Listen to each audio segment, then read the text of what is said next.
Hello, everybody, and welcome to another X-Marks the Spot, this time on Sunday, as we are fresh, relatively fresh off the Royal Rumble and its fallout. So, being a pay-per-view, we are going to discuss that a little bit, but we also have our awards and match and promos of the week, because why not? So it'll be a little bit longer as we discuss some impressions of the Rumble match itself and the pay-per-view at large.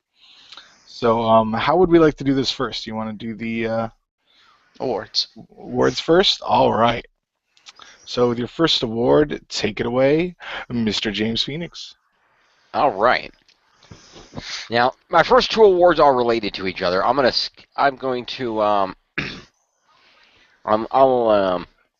wait. I'll start with I'll start with the first one. Is Award 1 Jimmy and Award 2 Jay? Not quite. Oh, that was Little and Jimmy. No, not quite.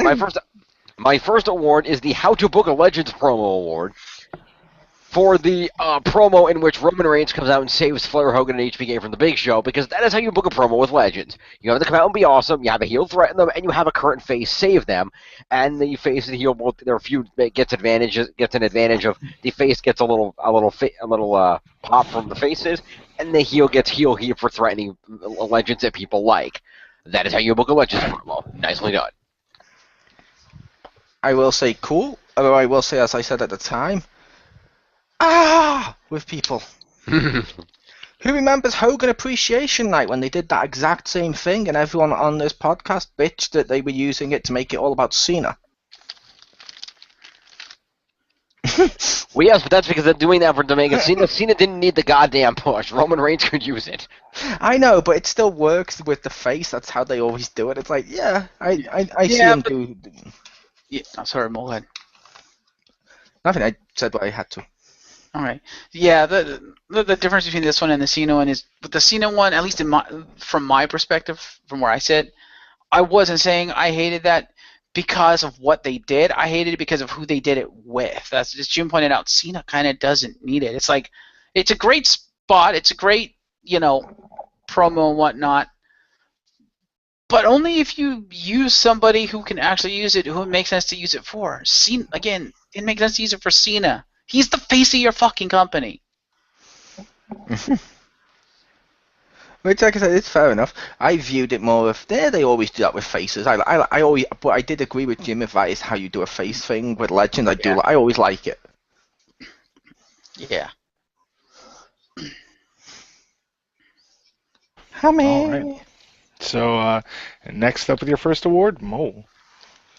I went with The Real Deal. This goes to technically the Royal Rumble pre-show, but I'll get into that later. I gave it to the Raw pre-show because this was my first time with the network watching the pre-shows before the actual events, and I now love the new style of it because last time the pre-show was just shitty match you didn't care about and video packages of all the matches and stuff that's gone on during the week that you didn't really give a shit about, to the point where it was like, it's not really worth watching the pre-show. That was when it was on YouTube. I'm watching it now on the network with Raw and stuff, and I'm like, wow, this is awesome. You had three guys just talking like sportscasters of Alex Riley, Corey Graves, and I believe the other one was Scott Stanford.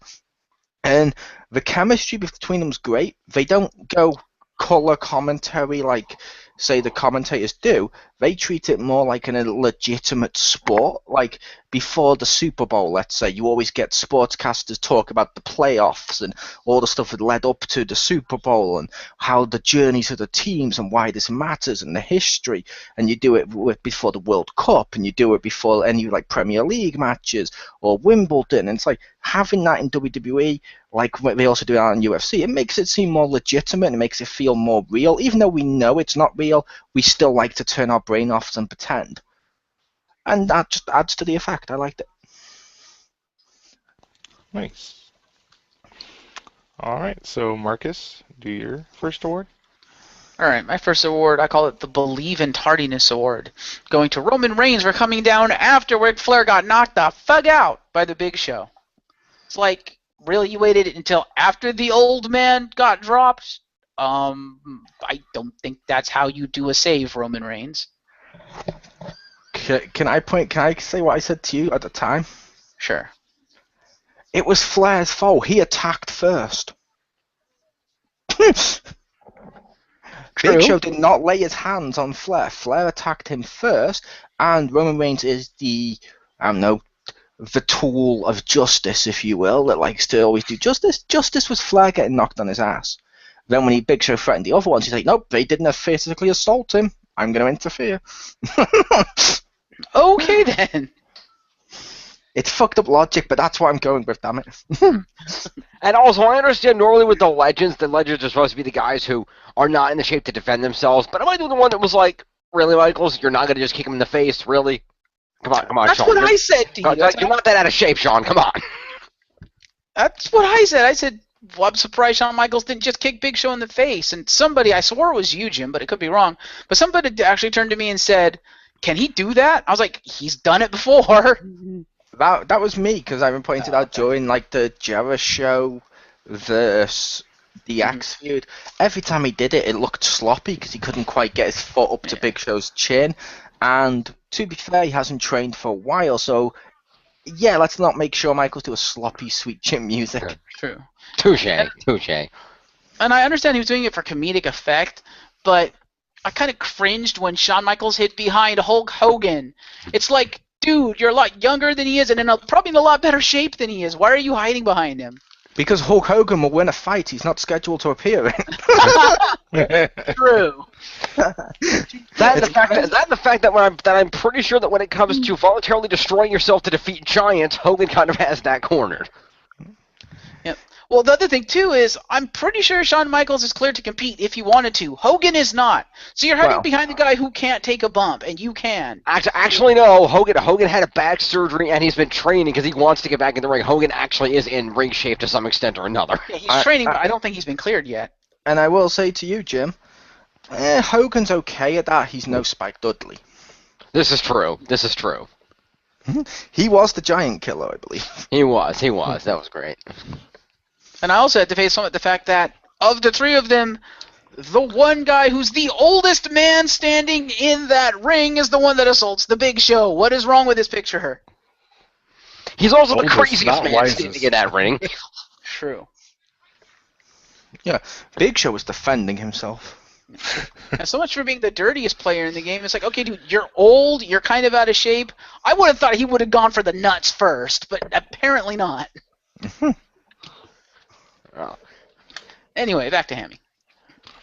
All right. Indeed.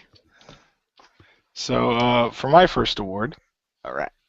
I call this the fifth time's the charm award on NXT, where Curtis Axel had his first match on this NXT, and it was like 3 or 4 times they mentioned that he came to NXT to rejuvenate his career, like quote, that exact phrasing. I was like, yeah, I remembered it before you mentioned it, and I know there's the 3-month rule, but I mean, they went out of their way to mention it. I was like, I got it. You can call the match, and it was just felt goofy to me. Yeah, they're like, we saw it last week when Richter gave an award to Sami Zayn's redemption. He clearly likes that. He likes redemption storylines. Maybe he's got the kid screaming in his ear and he didn't quite hear us the first time. Hey Rick, did you know this was Curtis Axel's redemption? Wow. That's how popular Rick's become. There you go. Indeed. But yeah, it is always I will allow ridiculous that when the from commentators you. say the same thing over and over. It's like, stop it. It's like, we heard the other guy. It's fine. Yeah, maybe twice. Fair enough. Yeah, but it felt like it was 3. I don't know. It might not have been 4. It felt like a lot. I know it was at least 3, because I'm pretty sure every of the 3 commentators, each one got to do it. But and it felt like that was all in the first half of the match. Like maybe if they spaced it out or something, but it was. Yeah, like I said, 1 or 2, one at the beginning, one at the end of the match, or something cool. On the run, that's ridiculous. That always reminds me of when WWE always does that. It's like, we know the storyline. We can know. And you're doing it to the NXT fans. They're the ones who most pay attention. It's true. Mm-hmm. Mhm. All right. Mhm. So just became king of the hill. So with your next I have a award, baby walking us on the propane. I can't do a Hank Hill impression. I'm sorry. You never so with should your have next tried. award, take it away, Marcus. All right. So my next one is the NW No Award for NWO reunion in the middle of the ring, and they didn't bother to bring out Hulk Hogan, who was fucking there. It's like, because they had Nash, they had Hall, fair enough, and they had X-Pac, fair enough. It's like, you're gonna do an official NWO reunion in the ring, cool. Why did Hogan not walk his old ass out 5 feet and join them? He's right fucking there. It's just like, that made me sad. I'm like, this isn't the NWO. The leader is in the back. You're coming out without your leader. What's wrong with this picture? I mean, if Hogan hadn't been there, that would have been another story. I would have been like, okay, but you just did a segment with Hulk Hogan, so we know he's there. 3-month rule does not apply because that was 5 minutes. Maybe the fact that he was in the NWO is what's the 3-month rule. Ha! Yeah, if you remember, he left after he feuded with The Rock. True. But that didn't stop X-Pac from wearing both an NWO t-shirt and a DX t-shirt at the same time. That's probably He like, also did a porno video with China. He's not full of great ideas. I was True. gonna say those are probably the only 2 shirts he owns. Maybe he has an X Factor shirt. Maybe. X Factor. China was wearing it. She took it. Yeah. He's probably got a ratty old 1-2-3 Kid shirt somewhere. The X Factor theme song was cool. I like that theme song. I liked the beginning bit before it went into the rap. Mhm. Because there was a bit of more of a rap to it later on if you listen to the full version. But I loved that beginning bit. It was like, oh, I love that song. The stable was completely useless, but I loved that song. Yeah. I agree. Yeah, Rick, I don't know if you agree with my assessment of NWO without Hogan when he's there equals what the fuck. Yeah, that is kind of silly. Russo swerve. He's now not appearing and stuff he is scheduled to appear in. His powers have turned on him. Yeah. Wow. All right. So the next award, take it away, Mole. I called it comedy has been future endeavored. Hall and Nash go to see Triple H. HBK is there and stuff as well, and it's, and then Triple H has to show Michael stuff like, oh, do I go to where you work and kill defenseless animals? Don't tell me how to do my job here. Damien Sandow comes in randomly dressed as X-Pac because why the fuck? This segment makes no sense. Kevin Nash is at the end. It's like, what the hell kind of a show are you running? And Triple H goes, I'm so ashamed. And then does the smile with the hand over the face like the fucking 2006 DX when they reunited with the over-the-top, this is really unfunny style of doing the comedy reaction. It's like, it's like, this is not funny. None of this is funny. This is a complete brain-dead segment. I feel myself getting dumber watching it. That's pretty bad, and this is WWE. So, yeah, comedy was future endeavored. Nice. See, well, I'll admit it wasn't that funny because of that. I still enjoyed the segment, just with the whole Damien Pac down and then X-Pac coming and going, what the fuck, dude? And the part that I did like the most though is when the Miz comes in and basically tells Mizdow to fuck the hell off, and he tries to throw up the Wolfpack sign, and Nash looks like he's gonna do it, and he does the psych and strokes his short hair. I was like, nice, old school reference. I just feel bad for Damien Sandow. It's like, okay, you're gonna, like, you need to imitate someone of the NWO, and he's like, got it, and he comes back dressed as X-Pac, and they're like, really, you chose X-Pac? Yeah. Which, a follow-up on Marcus's comment from earlier, Shawn Michaels is also a prominent member of the WWE version of the NWO, too. And DX. And DX. And DX. Not to mention the fact that in the earlier segment, the guy coming out to threaten people is Big Show. You could have had him come out to threaten the former members of the NWO that he was also a part of.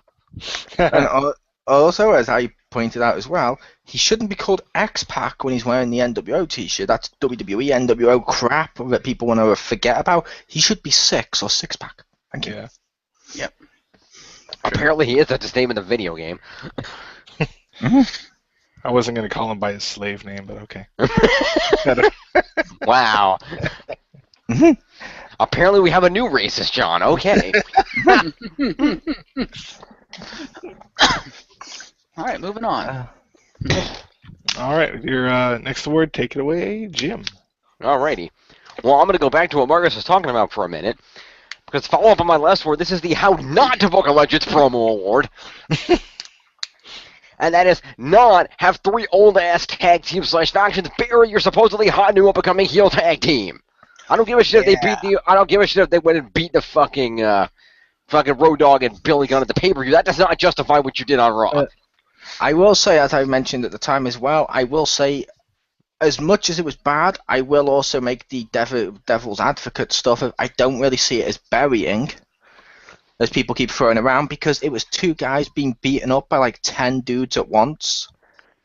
Almost. It was more, it was more of the case of, as we'd mentioned in the past, when they'd been doing the "we're better than this team, we're better than this one," people wanted to see the old teams just beat the shit out of them to get their comeuppance. That was this, without them actually having to lose a match. Then the second they go against the Legend team, they win pretty fast. Yeah, I will say I was a little buried. Yeah, it was Bad segment, not buried. I agree with Mole. It was bad. They shouldn't have done it, but yeah, they weren't completely buried. But I was a little disappointed because Bradshaw gets up and starts talking. You could tell he has a black T-shirt on under, and Mole thought he was going to have an NWO shirt. But as soon as he said, I have a friend backstage, and I called a friend, and he's going to come out, I was like, oh, he's wearing an APA T-shirt. Yep. And he pulled open his shirt, and sure enough, he was wearing the APA T-shirt, and Farouk comes out. And I was disappointed because Farouk did fuck all. He just stood there. I'm like, okay, get it that you're old and you're kind of out of shape, but you could have done like one Dominator, dude. Come on. You look at him, he's got muscle. He could probably lift one of those guys. I was disappointed that he didn't open up his shirt, and it was a JBL shirt, and out would come Orlando Jordan. Ha! That were you really? No. Doesn't Orlando Jordan have a TNA contract? Who knows anymore? But he used to. But it was cool seeing JBL do the clothesline from hell. That yeah. I admit I marked out for that. Yeah, I will say, Rick, no, I was not disappointed. But I just Orlando Jordan doesn't get the props he deserves.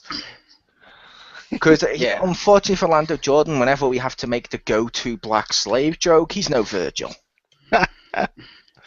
Ha! Virgil's gonna get that $100 championship. I'm telling you. Continuity. Yeah, I'm disappointed that the New Age Outlaws are basically the only tag team that did anything. I mean, aside from JBL doing the clothesline, it's like, okay, you have Kevin Nash in there. Can I see a jackknife, please? I know he could do it. He just did it earlier last year, twice. He can't do the jackknife. Nobody texted him. And I will make the case of it was the New Age Outlaws that did something because that was the team they were going to go against. Yeah, I know, but that still disappointed me. I'm like, you have all these great teams out here, and nobody does anything. I'm like, really? No, maybe it was just me, but I was just like, yeah, like I said, I thought the promo was bad. However, I do think some people overreacted calling it a burial. And I don't mean Jim either, because I had seen people say that, like, oh, they just completely buried them. They're never going to recover. And I'm like, what? They were jumped by 10 people. That's like saying, oh, Austin was completely buried because 10 security guys hold him down. It's like, no, he was outnumbered. Yeah. Clearly, that's not how this works. Not really. Yeah.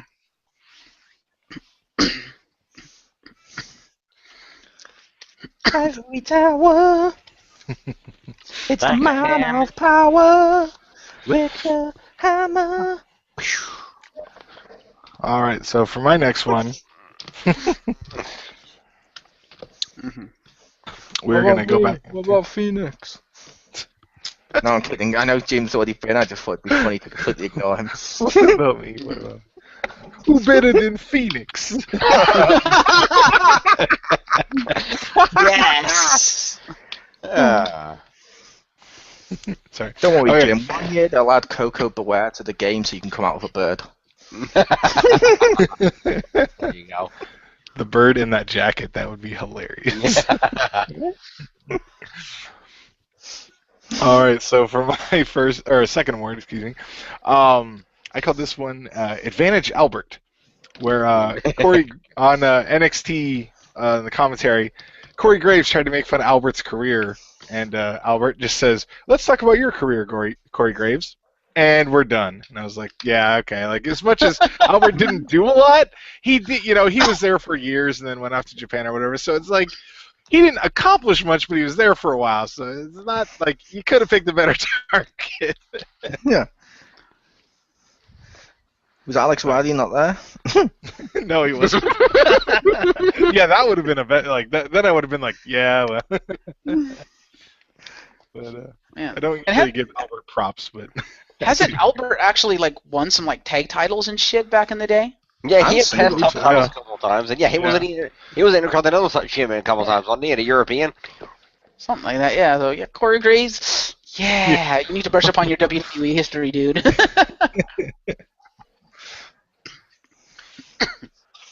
All right. So next up, we will go with Mole. Oh, right. Okay, and I called this one Taking a Page from Her Book. And it's spelled well, obviously like the name. Yeah, I was going to say, I gave it to Natalie's new look at the Royal Rumble because I loved that look where she keep with the black and stuff, and it's like she now matches Paige, and I'm like, that looks awesome. And I really like the name of the award as well, of Taking a Page from Her Book, spelled like the wrestler's name, Paige. That is a good name. Mm-hmm. Yeah, follow that. Microphone dropped. Oh, I will. I'm gonna make a good attempt. Okay. And I'm kidding, that was a really small award. I just happened to like say a lot. I appreciate puns though, so I'm okay with it. All right, so next, take it away, Jim. Alrighty. Award number 3 is again we're gonna go back to the tag team segment for a minute here. Because I don't know if anybody else picked up on this, because I thought something like, wow, that's a fail. This is the Timing is Everything Award. For Booker T going like, hold on a minute, Cole, at least a full 30 to 40 seconds before the New Age Outlaws music hit. To be fair, if you looked at the commentating decks, Michael Cole was leaning back and was about to fall, so it was literally hold on so he didn't fall. Oh. Really? No. I was going to say, that seems unlikely. Those chairs were on casters. But anyway. It seemed like the line came up on his teleprompter before the Outlaws were ready to walk out there, or before the guy in the production truck hit the music cue. And it was like 30 seconds of just... And he said it like twice, too, because he realized he was running late. Like, hold on a minute, Cole. Hold on a minute. He's like, wait for it. Hold on half a minute. Then it finally, oh, you didn't know, and there it was. And they go up, I was like, oh my, If I need recovered with, hold on a minute. Actually, wait. Make it 5 minutes. 5 minutes. 5 minutes. See, that's not what I was hoping for, though. Because after JBL went up there, what I was hoping for when he said hold on is he was going to rip the headset off and pull out the Harlem Heat. Nice. Well, that's what I said about that segment as well with the on Raw when I saw it. I said, well, where's Booker T? And like Mark said, what team was he? And I was like, Harlem Heat. In fact, they're reuniting at some indie show that they were advertising they were going to be at. Nice. I like Harlem Heat. Yeah. I love their intro. Like, that's why I was excited when Booker T kind of had a remix of it when he came to WWE. But yeah, so a little mistiming. Probably not Booker's fault, but somebody in production or somewhere along the way had a little off timing on that. So. Or Booker T had spoke to him beforehand and knew it was going to come, because surely the commentators are completely spontaneous and reacting to what they see in the ring. Oh yeah. How dare you imply there's a script? I just wish that if he knew it ahead of time, and then the music hits, and it's like, "Oh, you didn't know," and Booker T's like, "I knew." Because I would argue if it was a script for this, Jim, it wouldn't feel like no one knows what the fuck's going on one week to the next, because someone had to write this. Touche.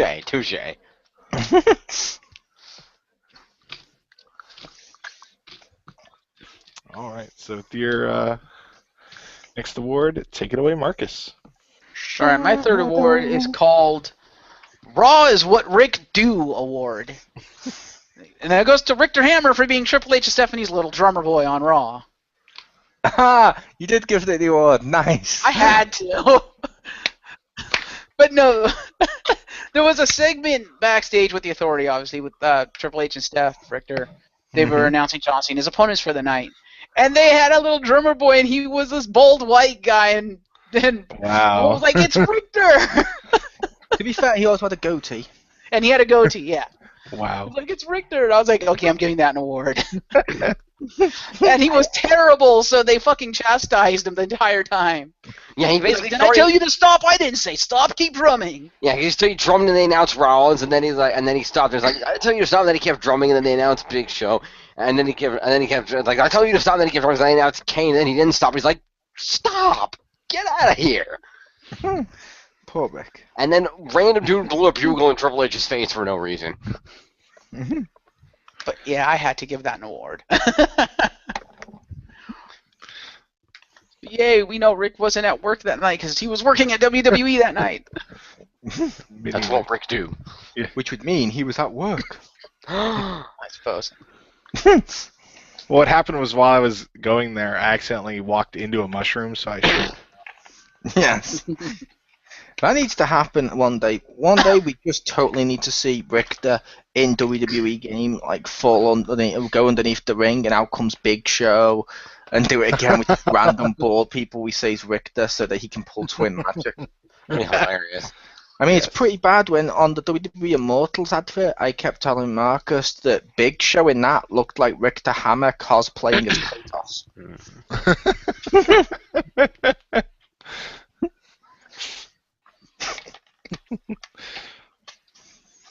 All right.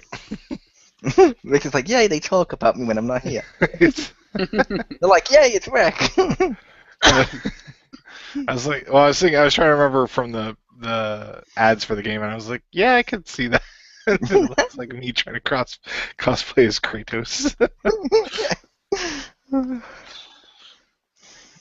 Yep. All right. So for my third award, didn't really have a fancy name for this. I know there probably is something in there with eating and repeating, but in the Royal Rumble, in the Triple Threat WWE title match, when Brock grabbed both of J&J Security and kind of suplexed them both, that was pretty cool. Fair enough. And so with the next one, take it away, Jim. Alrighty, going to the Rumble for the next award here. And I'm going to dedicate this next award to Chris the Mole. Thank you. Let's move on. Yeah, funny. This is the Elbow Grease Award. And it's for Rollins' incredibly smooth elbow drop off the turnbuckle onto Brock Lesnar through the Spanish announce table, because that thing hit flush, which almost never happens when you see an elbow drop done through an announce table like that. Normally, they either miss completely or they hit the dude in the face or something. And while Rollins did seem to hit more table than Brock, the elbow connected right on Brock's chest almost perfectly, which really helped sell when they were claiming he had a broken rib a short while later. And Bohemian was screaming for a doctor. Yep. I always like it when elbow drops, the actual elbow hits him. It always annoys me. It's like an elbow drop, and it's like the upper arm lands on. It's like, no, that's more like a pit drop. Yeah. Hashtag pit drop. Indeed. I have to ask though, when Rollins went up top to do that moonsault to, I think it was a moonsault he did to Cena, was he doing it as a tribute to Brock since he kind of ended up a little bit short and slid on his face and headbutted Cena? And like I mentioned during that when he did that, I'm not sure if that was planned or not because he did do a head drop, but he was in the perfect position straight afterwards with Doom for Brock to just grab him and then suplex him. True. So I was like, I can't tell if that's planned or not because it's like maybe Cena was too far away and he had to make the best because he had to be in a certain place for Brock to instantly slide and grab. Yeah. Like, maybe it was planned as a tribute to Brock Lesnar. Brock, I can fuck it up and not get a concussion. Yeah. Wait, I'm sorry, there's breaking news coming in from WWE.com now. Seth Rollins has a concussion.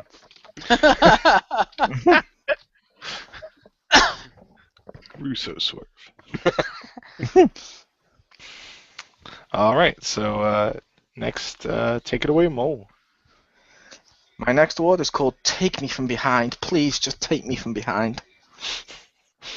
What? And that was for WWE 24, the promo, which looks really good. That's going to show us behind the scenes. Get your minds out the gutter. But that looked actually kind of interesting to see the behind the scenes stuff. And I was like, I want to watch this. This looks really cool. Nice. And yeah, it was also technically a double pun because also it's really fucking behind as it's starting with WrestleMania 30 a year ago. But still, that's still cool. I'm looking forward to that. All right. So take it away, Marcus. All right, I call this the Get the Tables Award for Bubba Dudley out of nowhere. Like, really? What the fuck? Where did he come from? TNA. I thought you were going to give it to the award for the thing I mentioned to you. If that's just racist. If there happens to be a black guy in the ring, so he pushes him and tells him to get the tables. What? No, that'd be the Racist John Award. Yeah, that's racist. But no, it's like, wait, what? He's in WWE again? Huh? Yeah. And then it came up, where's Devon? Yeah. It was cool seeing Bubba come out again. I wish he'd not worn a different outfit, as I pointed out. Because one, that looks really dated now, and I understand that's his most familiar look, but the other reason is, if you've seen TNA, he's not that fat anymore. That outfit makes him look fat. Yeah. Because it's designed to look like a big, large, round dude with glasses. It's like, I kind of wish they'd made like something similar. Like if he'd come out in like, say, like the Cena-style cargo shorts or something, a Dudley's T-shirt that they can now sell on the WWE shop. That would have been awesome. Yeah. But that might have just been me. I don't know. But I was like, they didn't like that look. I was like, you really could have done better. Yeah, I can kind of agree with that. I thought he should have come out without the glasses, because the glasses kind of don't make sense anymore. Well, then how would he see? All right. Well, that partially ties in with mine, which I called Devon, you're replaceable, because he did the 3D and the WhatsApp headbutt with R-Truth. I was joking with my wife that he just comes in and he's like, "There's a black guy. You could do the other moves," and it's like, that's not how that works. Nice. I'm gonna say high five to Rick, because that's the same thing I pointed out when he did that. I was like, that's racist.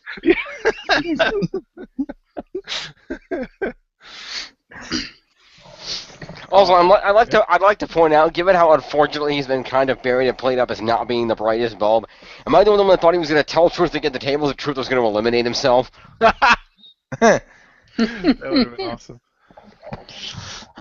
Well, how awesome would it have been if the next eliminated person out had been Damien Sandow in blackface as Devon? That would have been amazing. Oh, that would have been awesome. That would have been all 5 awards for me. Yeah. All 5. And the 2 bonus promo match. Re-record yesterday's one and change my Superstar of the Year. Nice. Even though it was in 2015, I'll just be like, nope, has to be there. Yeah. All right, so with the 5th and final award, take it away, Marcus. All right, be a little controversial because it did me off, especially with the after stuff. I debated about what to call it. I'm like, I'm just gonna go for it. I call it the 1-800 Go Fuck Yourself Award. To the WWE fans for being whiny little bitches and ruin things for everybody. Because yeah, fuck off. Okay, so Daniel Bryan got eliminated. So fucking what? That doesn't mean you have to go and boo everybody else. And then you're gonna stop the talent from leaving the arena. What the fuck? You entitled little pricks. Get over yourselves. Royal Rumble was actually a pretty good event, and the fucking fans ruined the Royal Rumble match. It was fine up until then. Fans had some good moments. They had some good cheers, some surprising. It was like, oh, okay, like they started doing that European chant, that ole ole ole ole, to like Paige's stuff. Cool. And then it gets to the Royal Rumble match, and then they regress into entitled little Daniel Bryan pricks. I'm like, fuck off. I will point out two things. That one, the stopping leaving the arena, as we had discussed with Jim, that was a fake account, so we don't know if that's real. And B, as I'd mentioned to you, some of the crowd was still cheering him and popping, so I'm not gonna say fuck the entire crowd. No, just them. That's the ones that were the pricks, and there was enough of them there. Because as Jim pointed out, and I kind of agreed, the booing and the negativity sounded a lot more than the positivity. Yes, there were people cheering. I saw the people cheering. I heard some people cheering. But I mean, it says it all when the chants of bullshit, like almost completely drown out the cheering. It's like, no. Why? Why are you doing that? It makes no sense. It gets to the point when you have screwed up when two things happen. Number one, when they're still booing despite The Rock being in the ring, and number two, when the fans are desperate enough for a "We Want Rusev" chant. I would make the case of that's not them messing up though, because that's not WWE messing up. That's just the case of the crowd being idiots. The part that we're booing, like Marcus said, because as I pointed out to you last year, Roman Reigns was the runner-up in the Royal Rumble, and those same fans cheered him because Batista was going to win. I think Batista got a raw end of the deal there, I will just say that. But Batista is coming back to WWE out of nowhere and just fucking getting handed this Royal Rumble slot instead of a hard-working wrestler who'd been there all year and now deserves a push, and they wanted to see new talent. That's Reigns! Reigns is the hard-working guy that's been there. He's the one who is a new talent, but still they're like, no, we need another excuse. It should be Bryan. Yeah, that. We don't want that new talent. We want that new talent. Yeah. It's like, fuck off. Yeah. Luckily, enough people were cheering that I think WWE can get Reigns cheered for WrestleMania. But it was still a little ridiculous. Well, the other big problem they had with this is they made the main mistake of putting this thing in Philadelphia. Philadelphia, New York, and Chicago are the three places you do not want to schedule an event in which there's a high probability of the audience being dicks. I do agree, just from talking to people in this podcast, people from New York are dicks. Yeah, we are. I'm not going to deny that. We are dicks. New York, Chicago, and Philly are demonstrated as being the three most vocal crowds of the WWE for the most part. And the fact of the matter is that they put that there at an event that they knew was controversial because of last year. That was not a smart move, WWE. I will say I was kidding because the crowd from Chicago, minus when they start doing CM Punk chants, when it's like, okay, it's been a year, get over it.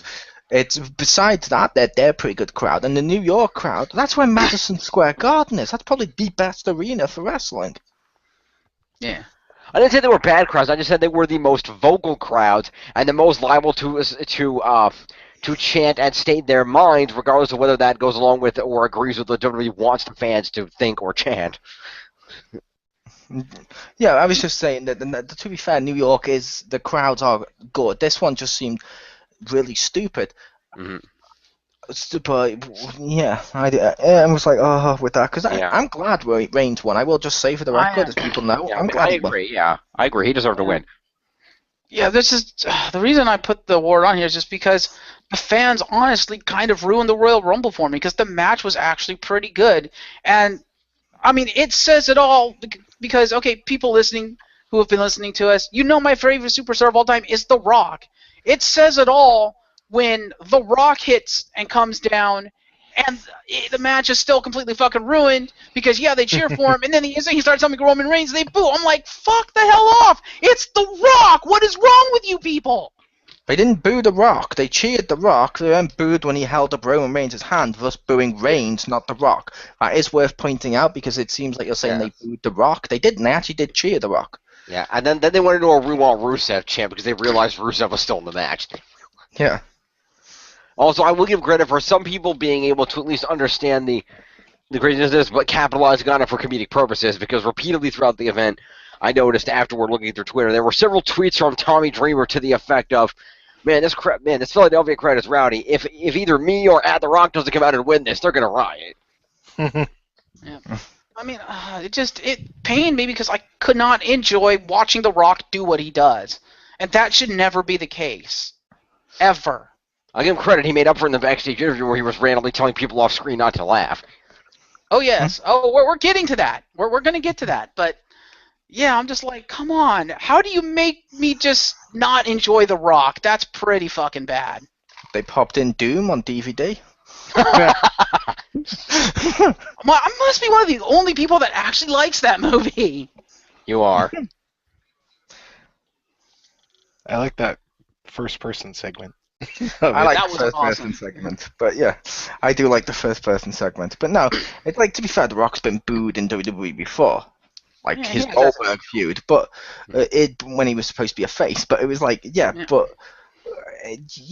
cheered The Rock, and it was just a case that the crowd were being dickish though in certain parts. But I don't think it hurt the match itself because I still enjoyed the Rumble watching it with you guys, and I still enjoyed the outcome. I was just like, they're whiny little pricks.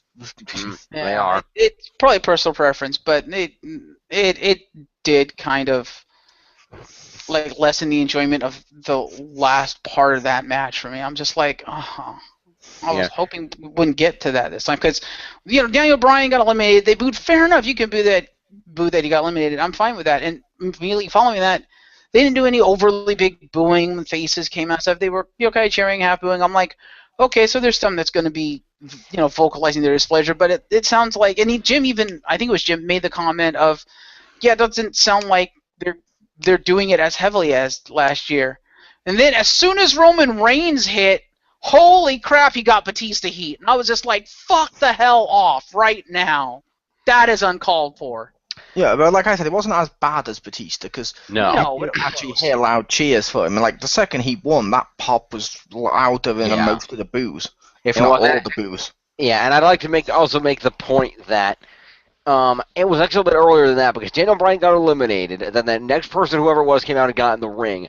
And immediately after Daniel Bryan had vacated the ringside area and the next dude got in the ring, for a couple of minutes, they immediately launched into a Daniel Bryan chant for a couple of minutes there. So they were pretty immediately pissed off, the Daniel Bryan whiners. But after that, then it was okay for a while. They weed the people, Jack Swagger. They got behind Dolph Ziggler. They got behind some people, but they were booing the hell out of Roman Reigns. They did not want him. Yeah, Roman Reigns, I'm sorry, got the loudest boos of the fucking night, and they just would not fucking stop, and that should not be. No. That pissed me the hell off. And that's kind of what ruined the enjoyment for me. That the moment that the fans decided they were just going to boo Roman Reigns out of the building and they were not going to stop, especially if he won, I was like, no, you just ruined the match. Fuck off. Like I said, to be fair, they did cheer when he won. A little bit. Some of them did. I mean, like I said, it was louder than some of the boos. That was a huge woo when he won. I was like, yay. But yeah, the boos though were just more constant. Yeah. Yeah, I honestly don't know how WWE is going to react to it because, as I stated before, they're still kind of in panic mode. I mean, and then as I stated around the pound yesterday, because I gave them my Best Transmedia franchise 2014, they're doing better now. They're starting to come back, but they're still in that mode that if they feel that their decision is going to have a negative impact on a substantial negative impact on their bottom line, they will backtrack and cater to the fucking whiny little bitches, and I don't want that to happen. Yeah, but like I made the case, there's enough wiggle room now that they can easily get out of it. And worse comes to worse with this because they're not in the same. It's not as bad as it was last year. They can always just pull the whole John Cena thing of he's controversial. Yeah, well, we'll see in the next few days what kind of damage has been done, because you did point out, Mole, that there's been at least one person who like tweeted or said, "Oh, Daniel Bryan got eliminated, canceling the network." If enough people do that, WWE's gonna have no choice but to, for the second year in a row, insert Daniel Bryan in a fucking WrestleMania, just to recoup what they've lost. And it's like, I don't want that to happen. I don't think that's that bad. I'd like to make the point that yes, this particular Philly crowd was very pro Daniel Bryan, but in the last month or so, and even at the pay-per-view before this, it wasn't that bad. They were generally okay cheering Roman Reigns, and the cheers for Daniel Bryan were a little lesser than they had been. I think it was just this particular crowd in this particular city was bad. I will also make the case, if it's not the next couple of weeks, because you have up till WrestleMania, they could do something in the next pay-per-view, which is like a month away, to get the crowd over to them. They have like 2 months to do this. They can fix it in 2 months. Right, but I'm just saying in like the next week or so, or a little bit less than that, we'll have to see how much damage was actually done because of the whole. I don't know if it was just that guy said he was going to do it, or if there's other people who are going to do it. But if enough people are so pissed off that they're just going to cancel their network subscription, that's going to fuck WWE up to the point that they're going to have no choice but to cater to them just to be able to make money. And that's what I'm afraid of. To be fair, it's not going to affect much because February's free. It's also worth noting, I think Richters must have seen this before on wrestling sites and stuff. How often do you see, boo, insert something I don't agree with has happened this week on Raw? I'm never watching ever again. To which normally the first reply is, cool, see you next Monday. That happens on the wrestling boards like nearly all the time. Yeah. Which is fair enough. I don't think too many will quit. Will stop paying for the network after this, because it's like, why would you? Mm-hmm. Fair enough. Yeah, for the dude that tweeted he was going to cancel it, I'd want to see proof. Because, for better or for worse, I play video games. And there's a lot of that stuff where people are just like, oh man, I'm going to sell it back to GameStop. Be like, okay, show me that, because you're probably still going to play it next week. You're just, either speaking out of anger or you're just, saying stuff because it's in a culture of just saying stuff. Yep. Right. Say, don't do. But I'd like to hear Richter's opinion on what we've been talking about since you've been a little quiet, Richter. Yeah, it's because you scared him. Scared him with your profanity.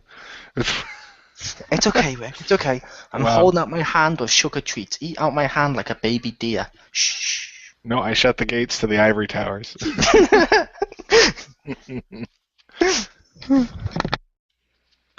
No, it's it was surprising for me because Daniel Bryan got eliminated early, and then they seemed kind of fine with it. So I was like, oh, okay, maybe we weren't worrying for much. And then there's a Daniel Bryan chant later. I guess it's when he had exited. I didn't know why, but I was like, oh, good, they're cheering for it. I can see how this is gonna go.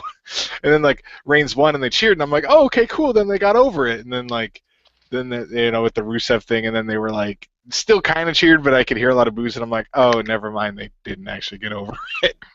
Yeah, because as soon as the Daniel Bryan chant started up, and Mole and Marcus can attest, as soon as the Daniel Bryan chant started, I immediately said, oh boy, here comes the bullshit. Yeah. Also, they were chanting bullshit at one point, and I was like, I don't know if it was for the Daniel Bryan thing, but because it was like when Dean Ambrose got eliminated is when I saw it. I'm like, they're mad about that? I think they were chanting bullshit that Roman Reigns was obviously going to win because he was the last face in the match. I think that's kind of why they were chanting bullshit, because that seemed to be the case. Although then they remembered later that Rusev was still in the match. Yeah, though apparently the Daniel Bryan fans, from what they've said, would have been okay if it'd been Ambrose or Ziggler. Fair enough. Well, I wish we could see that, though. I have a feeling they wouldn't. That they just said that. I do too, because it's like last year. Oh, well, we wouldn't have minded if it was Roman Reigns. Yeah. We just didn't want it to be Batista. Reigns wins. Boo! We didn't want that. Yeah, that's like one of those safe comments where they can just say it, and you're like, well, you can't prove it either way, so. Yeah, there's no point arguing, so. Yeah. I will say, if the holographic version of Ultimate Warrior had indeed entered the matchup, I would have been okay with him winning. Yeah. That would have been great. Also, thinking about this, given what almost happened at the end of the Rumble, it seemed unlikely that it would actually happen.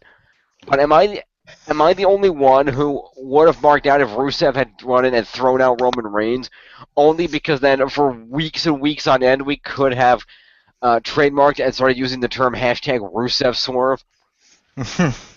We have used that in the past. But I will say as well, something I pointed out during this, Rick, am I an oracle or some sort of prophet? Because I do believe months back when this all began, I predicted Roman Reigns winning the Royal Rumble, Brock winning the title, and those two feuding against each other before a load of sites started to report that crap. Woo. Then the second they announced Daniel Bryan was back, I was like, oh crap. And I even mentioned during when this was WXR that, yeah, they're going to boo the living shit out of him for not being Daniel Bryan. And everyone said, no, it'll be cool. I think I may be psychic. Well, I also remember you saying that like you thought it might not because he wasn't as quote hot shit as he was. Yeah. I remember the phrase hot shit in there somewhere. Yeah, I remember that. I was like, that just struck me as odd. I was like, I don't remember you. That was when Jim said that first. First of all, he wasn't as hot as he used to be, and I said, yeah, true, he's not as much hot shit, so it's possible it wouldn't, but I was still leaning towards the booing the crap out of him because he's not Daniel Bryan, because apparently what makes you a good wrestler is the ability to put your arms up and down, no selling injury, and shout yes. They should have brought back Daniel Bryan like a couple weeks from now instead of a couple weeks ago. Yeah, brought him back for Mania. Yeah, there you go. That would have been your Triple H match. or your Kane match. There you go.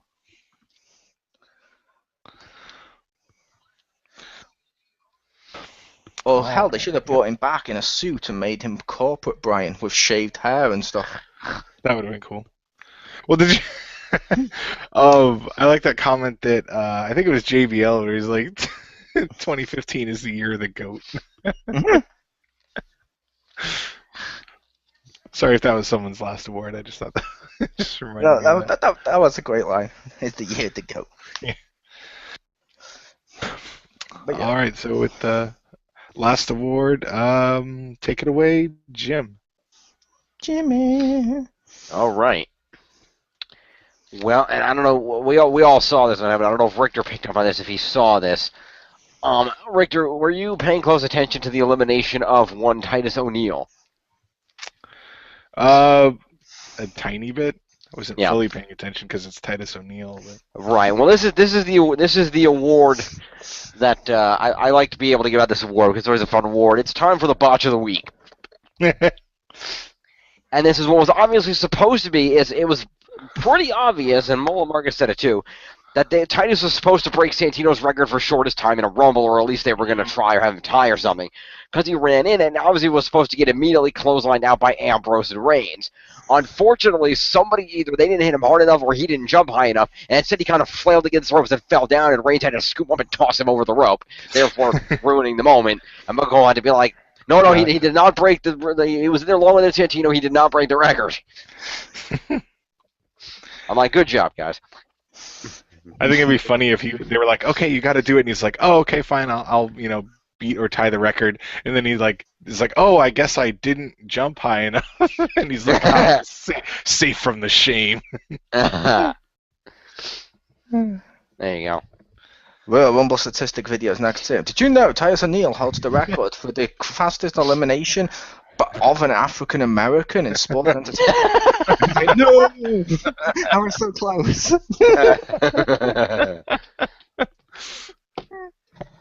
All right.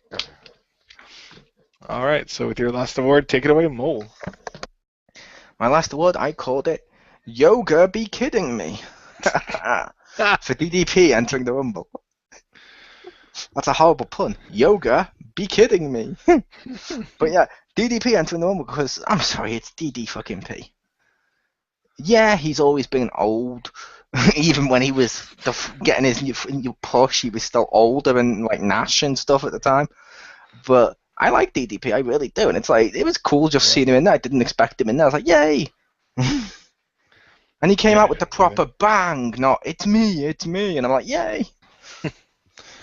Yeah, when it does bang, I was like, huh? And then it's like, it's me. And I was like, what? Mm-hmm. It comes out, I'm like, wow, okay. Yeah, I didn't realize who it was at first. I didn't quite hear the music, and then I saw bang on the screen. Like, it's Cactus Jack. Half a Cactus Jack, because he does bang bang. So Exactly. So then he came out and I'm like, oh shit, it's half DDP. Cactus Jack. It's 2 entrants in 1. But yeah, And that there is why I like the cutter. Which the second it went, like I said, the second it went bang, I was like, holy fuck! And they're like, what? I'm like, oh, I'm not going to say because I was a couple of seconds ahead of you. But then the second it happened, I'm like, yay, see? DDP! Nice. Mm-hmm. And for my last award, I call it Big Red Agrees with the Hammer. And we touched upon this earlier when Curtis Axel came out and Eric Rowan just beat him up and just ran in. And I guess he took his spot. We weren't sure, and I don't know if they said anything because they made sure to say he's not in the match. And Curtis Axel, as far as I know, was never actually eliminated, so I guess he stole his spot. I don't know, but I was just like, because yesterday when I was like, who is the worst superstar? I was like, Curtis Axel, and I was like, Eric Rowan agrees. He's like, no, you don't get this. Also, strictly speaking, if you're counting that way, Curtis Axel is currently as a WrestleMania main event because when Roman Reigns left the ring, he went over the top rope. Yep. Which, like I said, yeah, it's stupid whenever WWE does that because they've done that a few times with taking the spots. My only thought is because they were assaulted beforehand and carried to the back, it counts as unable to compete. Yeah. That's the only logical explanation. Yes, but I don't see the logic of guy who rendered him unable to compete being permitted to take his slot. That's like we're rewarding somebody for being unnecessarily violent. In a The sport, Highlander Award. in a sport that rewards people for being violent. Go figure. So much for rejuvenating his career. Yeah. I was gonna rejuvenate his shoulder, probably. Yeah, right. Oh, that is rejuvenated as his career because next week he's gonna take out Big Red. There you go. Or Big Red will go to NXT and they can make a rivalry there. There you go. Wait, what am I doing? Forward to that. Yeah. Oh yeah. That'll be your main event. Those two for the NXT Championship. By the way, given the comment, am I the one who thought that there could have been something amazing in the Royal Rumble match? What if Curtis Axel won? No.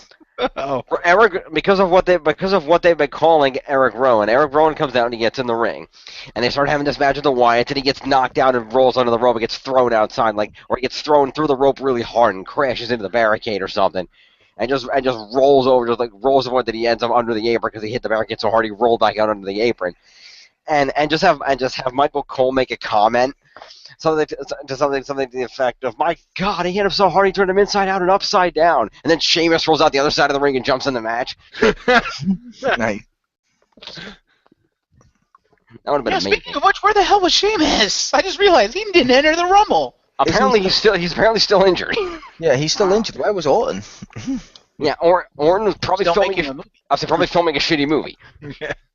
Sheamus was at least shown in the commercial for the Immortals game. So He was in the Immortals. He was there in He was spirit. the Celtic Warrior. Come on, he had to be in that game. Yeah, Yeah, Orton and couldn't make it. That's why DDP entered the Rumble. And where's my most anticipated return in WWE history of Ted DiBiase Jr.? And I have a question for... I'm partly kidding, but I have mentioned to Marcus multiple times, I really do want Ted DiBiase Jr. back. Yep. I have a question for Jim. Mhm. Where was Jericho? Jericho, per his contract, only works live shows. The Royal Rumble wasn't live? I should say, only works live house shows. I apologize. Jericho's contract is that he does not appear on TV. He's only working house shows for temporarily, because he wants to let the new guy shine a little bit, which is why he did not show up. But correct me if I'm wrong, Marcus. During Royal Rumble, was this not live And did Triple H not refer to it as his house? So thus making it a live house show. There is logic in what you say. Yeah. Although, as Mo pointed out, that's not going to last long because Triple H must have a big pair of balls to build his house in Undertaker's yard. Yeah, like I said, basically it's the equivalent of a squatter putting a tent up on your front drive. You'd be like, fuck off. On a Every now somewhat and unrelated topic. Every now and again, Michelle McCool will come out and just throw fish heads on him. Ha! On a somewhat unrelated note, Richter, have you made that a card in the deck yet? Like, is it in the deck? That's a black card. There is blank in what you say. Because I use that way too fucking much. That should be a card. Me too. Me too. I do have you have done that blank. Nice. It should be you have blanked that yourself. You have done blank yourself.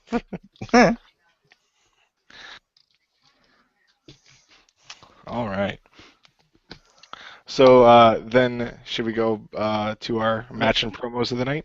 Did Marcus give his 5th award? I believe so. Yeah, I'm the one that started it. Yeah, he was the first one. Then we went into Sorry, because we had the wrong thing. I thought, because he said more on that during that, more on that late. I thought, that's his 5th award. My bad. I was just making sure little Marcus didn't get screwed. Marcus screwed Marcus. I think it's way, way too late for that, Mole. See what happens when I try and be nice to Marcus? It always backfires. Then someone else has to take the take the heat. Yeah. We love you, Marcus. You're our Curtis Axel. No! No!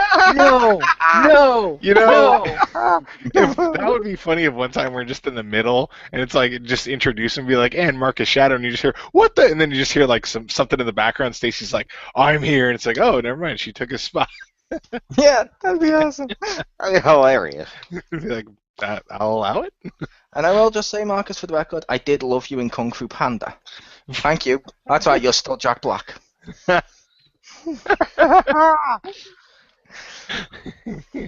Nice.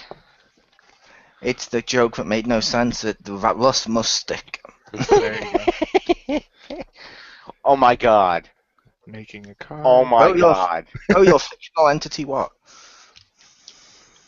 Mole? Jim, when did you get here? Get the table. Oh. Does this mean that Marcus now has Jack Black disease? Nice.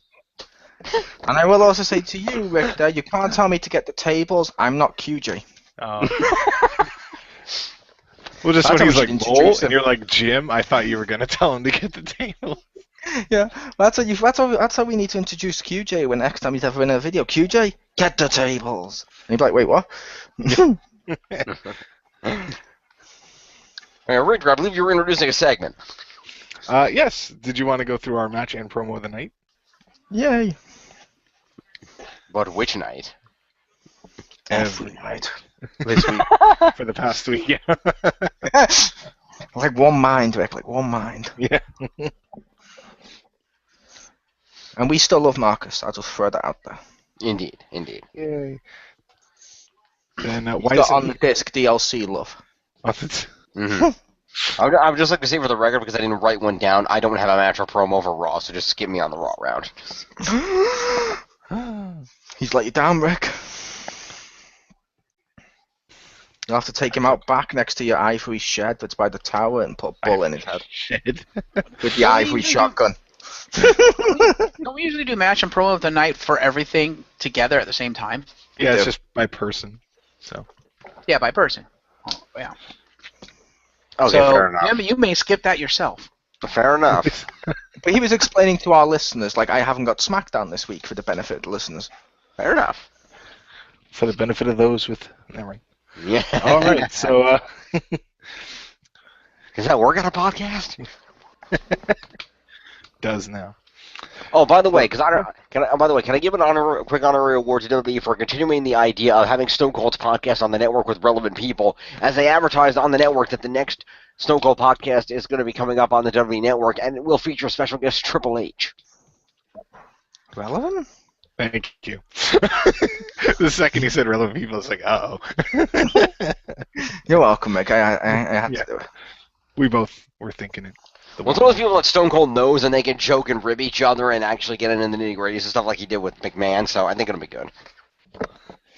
Oh, yeah, it could be very good. I kind of want to see it. Although I'm not sure he'll ask the really good stuff. I just want Austin to ask him once. So Triple H, how does it feel when you always put your name up there with people like me, Hogan, and The Rock, to know that you were never up there with me, Hogan, and The Rock? What are you talking about, Austin? Well, gee, let's see, you dumb son of a bitch. I remember at the beginning of WrestleMania 33 people toasting a beer in the ring. I don't think you were one of them. Yeah. Based on the fact you always claim to be a larger-than-life superstar, does that mean Stephanie McMahon's vagina is bigger on the inside? Or does that only apply to your nose? Well, you're lucky I did not start drinking my water when you said that. Why? That would have been the perfect reference for Triple H. Pretty much. But no, yes, promo and match at night. Yes, Richter, hand it over to somebody. All right. So go ahead, Marcus. Marcus. All right. So we'll start with Raw. My match of the night for Raw is Paige and Natalya versus Alicia Fox and Summer Rae. Because that was a really good match, and come on, Paige and Natalya are awesome. That was a smart move putting them together. Nice. Promo I like of the night. Oh, go ahead. Nothing. I was just agreeing. I said, yeah, I like the match. Cool. So my promo of the night for Raw is the Raw kickoff with Paul Heyman and Brock Lesnar, The Authority, and John Cena in the ring. I don't remember the exact details of said promo at the time because a week ago, but that was the best promo that night because the other promos just weren't that good. Does anybody remember actually what happened with that promo? I do. And I'll be getting that for my promo tonight. Fair enough. Stay tuned for that. Or am I trolling? I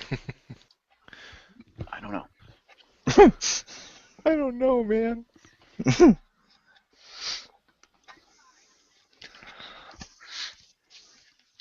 But yeah, and then on to the Royal Rumble match of the night.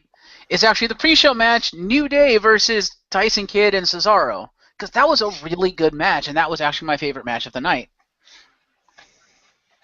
But like we said, all the matches of the Royal Rumble were pretty solid. They were pretty good matches. So there was not a bad match on the card. Yep, I will say that was a great match, although, as I pointed out to you, slightly misadvertised because they made it sound like a six-man tag. Yeah, just a little. That is true, but I can get over that because the match was good enough. It was. It was. And come on, who doesn't like Tyson Kidd? Although, yep, I like Tyson Kidd, and I also loved Adam Rose in Hulk Hogan's NWO outfit. Yeah. Thus explaining why I wasn't on Raw. Yeah, he stole the black and white polo. What the fuck, Adam Rose? Adam Rogan. Yeah, apparently. What, is he like Seth Rogen's younger brother? But, no, as I pointed out at the beginning of that match when everyone came out, I kind of prefer Kid in the white outfit instead of the black outfit because I thought it went better with his gimmick with the headphones and stuff. Yeah, it gives him a CM Punk vibe to it. I don't care. I like him with the white hoodie. Yeah, like I said, I like it. I like any of the looks, but yeah, my favorite is the white jacket. Not the hoodie, the white jacket. I like that one. Yep. And for promo of the night for Royal Rumble, because it was basically the only promo of the night, The Rock and Roman Reigns during the Fallout post show. Because it's The Rock with a microphone. How is that not gold? And yeah, he went a little long, and he kind of, I think, stepped a little bit over Roman Reigns' toes, but I think it was just because he was on the adrenaline high, and he was genuinely happy for whoever they or whatever. So, so I'm like, that's cool. He's genuinely happy and excited for his relative, and it's The Rock, and he was genuinely funny because it's The Rock. I don't think he stepped on Roman Reigns' toes or anything like that. I think with that, because Roman had been so heavily booed, he was bleeding, he looked exhausted, they let The Rock essentially be his Paul Heyman and be his mouthpiece. True. Because it's like, how do you make guys boo CM Punk? Oh, you put Paul Heyman as his mouthpiece, because Paul Heyman does have that element that can make a crowd boo him if he chooses to, which is a great quality. I'm not insulting him. And it's like Roman Reigns needs the crowd to like him now. Rock as a mouthpiece. True, and it worked. Did you see the post-show, Rick? I did not know. You He's like, can catch it out for just $9.99. yeah, but I love the end of it because I don't know who it was that was interviewing him, some random guy that I've never seen before. I believe that was Scott Stanford, was it not? Was that Stanford? Holy crap! I think. But I could be wrong. You guys, he's like, no. We're gonna end it like this. If you smell what The Rock and Roman, that's right. I'm gonna make it rain in this bitch. What The Rock is cooking. I'm just like, wow. Okay, yeah. He must have just did that right off the top of his head. Yep, that is true. His wrist did look blank. Yeah. I'm sorry, is that too nasty? I do like The Rock. It is worth mentioning I do like The Rock. Yes. I think one big reason. Besides 3D, I did buy Journey 2 on 3D Blu-ray. Besides the fact it was 3D, it had The Rock, so I was like, yeah. Yeah. I think one of the big reasons, not the biggest reason why this promo or this bit worked is because unlike a lot of what they did with him during his feud with Cena, they just gave The Rock a mic and said, say shit, and he did. Yeah. Because you could tell a lot of it was off the cuff, and it was just stuff he was making up as he was going along, and that's The Rock's strength. You tell him to say shit, he'll say shit. Yep. Well, I did like his stuff with Cena. I'm hoping he's on Raw, because I think that would be great on Raw to have The Rock come out and essentially talk up his relative, Roman Reigns, and talk about the history his family has, including his own legacy, and go, now I'm passing the torch of my legacy to my, whatever the fuck he is, Roman Reigns, and that's the exact wording, whatever the fuck he is, Roman Reigns. And basically have him come out to the ring, and then boom, the crowd could possibly turn to go, yay, Reigns. Mm-hmm. That would be brilliant.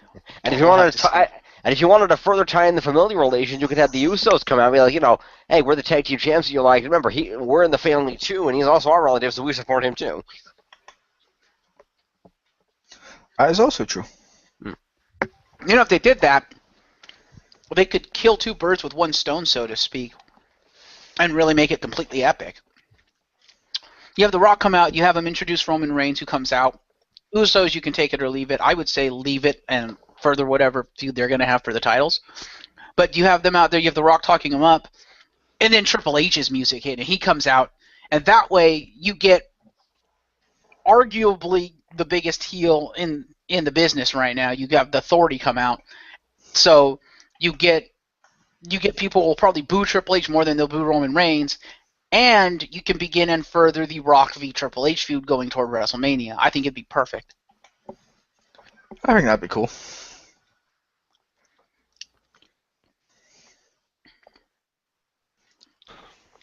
All right.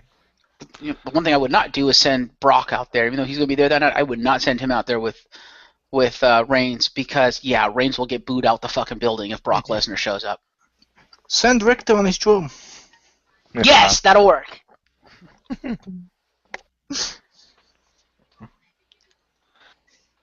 His ivory drum. Ivory drum. Everything you own is now ivory. Apparently. Sitting there playing your ivory Xbox One and your ivory PS4. So Richter's the Ivory Simon? No, Richter only goes one way, and he goes it well. If you hadn't said PS4, I would have sat there and be like, well, I do have the white Xbox One. I wasn't sure, so I listed the two consoles most famous for not being white. Even though, because it's weird, the Wii U keeps being shown the white version, but most people bought the black one. I know, because I wanted the white PS4, but half price versus the color, I'll go half price. And I didn't want Destiny anyway. Yeah. There are people that got it with their console that have left it wrapped. Indeed. And it's wise money-saving tips like that is why Ted DiBiase got a black assistant. Wow. Oh, come on, it's a wrestling podcast. We always make fun of Virgil and Ted DiBiase's relationship. We healthfully respect Million Dollar Man and Virgil. Just that relationship was kind of a massive joke. I know, but come on, dude can't even get a $100 title. That's not right, man. I will make it legal. But I believe it's back to Hammer. Yes. So it's in the ivory tower. so now to pass the ivory baton to Jim. Ooh. No, it's becoming gold. Anyway. So, like I said, I don't have Raw, but for the Royal Rumble, because it's the only other thing I've seen this week. The match of the night, I give it to the World Title match because I'll give credit. Cena, Rollins, and Lesnar left their all out there. They put on a hell of a match. It was a great match. That was a great match. I really did. Yeah, I enjoyed it. They put Rollins on really well. Like, he was getting all his moves on Cena, and Cena was still kicking out. And, can Rollins put him away? They did a great job. Brock did a great job selling the injury through the table because he looked like he might pass out with the way his face looked. So he looked like he might have been legitimately hurt, so that helped too. So that was just really good. And who can forget AA repeat? AA repeat. AA repeat. Pretty much. I still loved the ending too, with he's going to curb stomping onto the briefcase. And earlier on, when he did curb stomp and go for the pin, I loved Paul Heyman's face of just a face palm, like, no, this can't happen, 1, 2. And then it was like when you see Paul Heyman put his hand on his chest, like he almost had a fucking heart attack. And I'm like, that's slightly genius. Yes. But yes, the World Title match was my match of the night. My promo of the night for Royal Rumble. I don't know if it counts as a promo. I think you can because the guys were talking. I gave it to the Royal Rumble introductory promo, where they had the badass voiceover guy, and then all the superstars were chiming in with some words of what the Rumble meant to them, and they were building it up. That was a badass fucking promo. Over to the ivory tower to see if that's allowed. Is that allowed? Yes. It's ivory allowed. It's ivory allowed. Ivory allowed. Yeah, I just because the guys, technically the superstars were talking. They were technically it was a promo for the pay-per-view and not for a guy, but it counted because they talked about all the different superstars. Got to talk about what the Rumble meant to them. They got to chime in parts of the promo. That deep-voiced announcer guy. I mean, it was just a badass. It made me psyched up for the Royal Rumble. It was a great promo. I loved it. I am the one. Exactly. I did like that. Like I said to you when it was airing, I was like, I love this promo. This is awesome. It was. It deserved to be mentioned. Also, honorable mention to this year's stats promo that had more numbers than ever before. More numbers 20% than before. more numbers. More numbers than before. Go Rumble.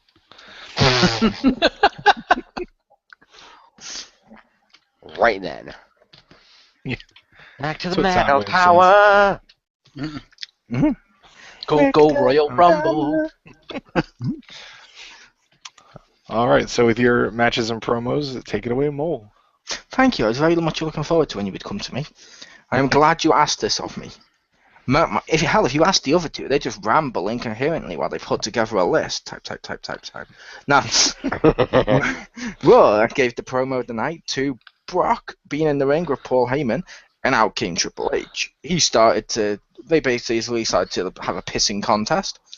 Then Cena comes out, and they did the whole thing of, oh my god, Cena, you need to fight to get back the careers of Ryback, Dolph Ziggler, and Eric Rowan. And then Cena's like, oh, it looks like he's about to. He unleashed the ring. And then they're like, okay, well, let the crowd decide whether or not you should. And it looks like it's building to something. I don't know what, but it's building.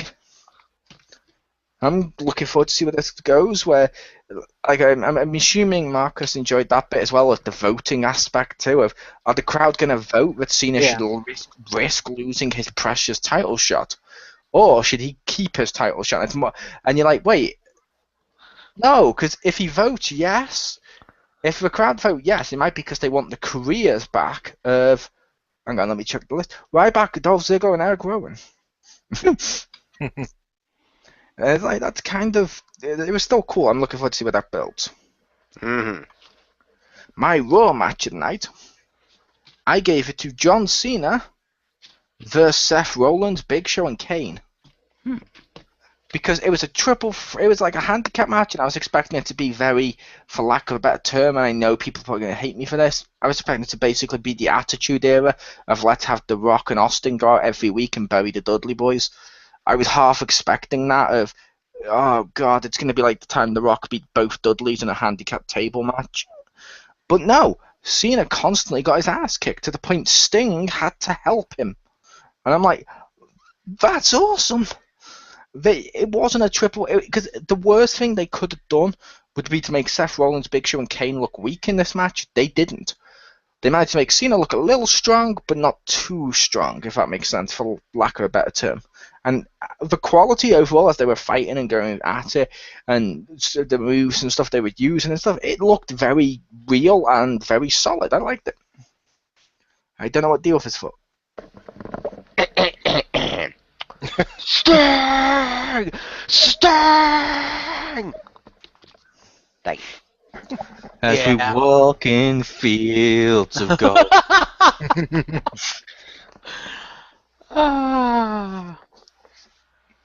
Yeah, I honestly don't know where WWE's gonna go now, because that, like the rest of us, the rest of you guys, made me feel like, oh crap, are they really gonna push Triple H v Sting? And then they had the Rock thing tonight, so I'm like, okay, I don't know what's happening now.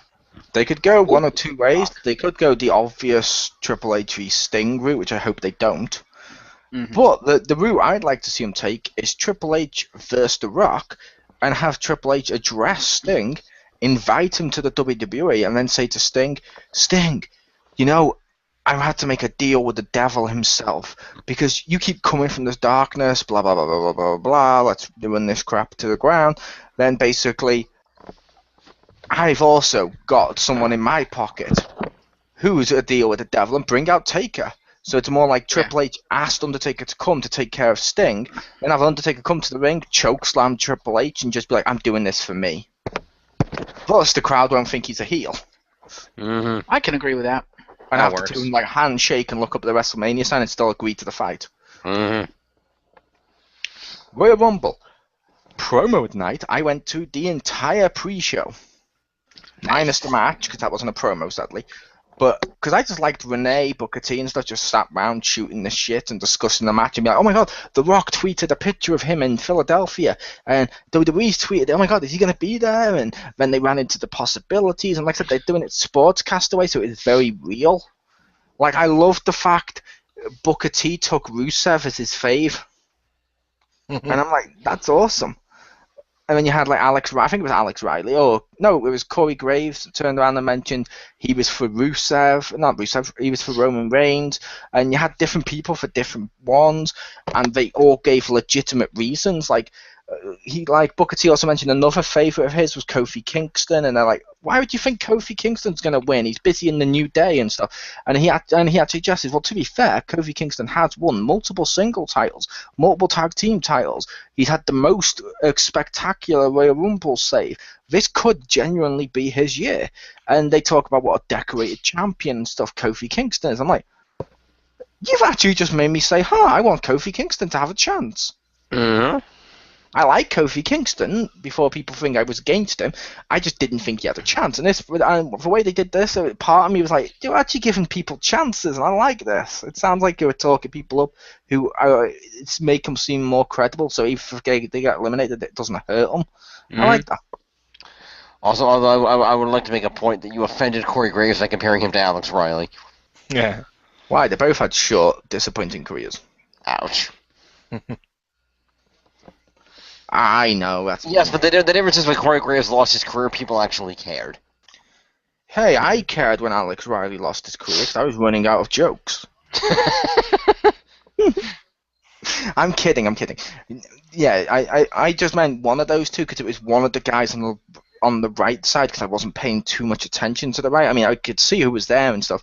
I just couldn't really remember them because I was concentrating more on Booker T and Renee next to each other because they're my favourites there. But Yeah, and like I said, it was good. I liked the pre-show stuff, like I mentioned earlier, and I thought they did a great job. I don't know how much of the pre-show discussion everyone caught, though. Very little. Fair enough, fair enough. My Royal Rumble match of the night, I went with Paige and Natalia versus the Bellas. Yay. Because that was really well done. Yeah, I caught a good portion of the pre-show thing. I think I turned it on like maybe about 5-10 minutes in. Ah, fair enough. But yeah, like I said, Paige and Natalia versus the Bellas, because I honestly thought this match, the Bellas were all matching perfectly in green, even though they had different outfits, so you could still tell them apart.